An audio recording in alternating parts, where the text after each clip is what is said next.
आज तिरुपती बालाजीमध्ये आमचा दुसरा दिवस होता आणि त्याचसोबत आम्ही आलो होतो प्रसादालयामध्ये जेवण करण्यासाठी. आता प्रसादालयामध्ये काय जेवण होतं आणि कसं जेवण होतं हे सगळं तर मी तुमच्यासोबत शेअर करते.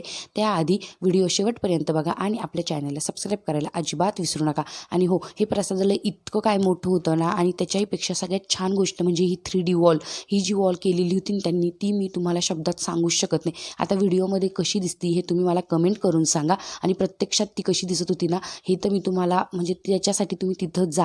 आणि असं म्हणता बालाजीमध्ये गेल्यानंतर जर प्रसादालयात जेवण नाही केलं आणि देवाचा प्रसाद म्हणून तो लाडू नाही खाल्ला तर काहीच नाही केलं. त्याचसोबत तिथे इतकं सुंदर असं गार्डन केलेलं होतं.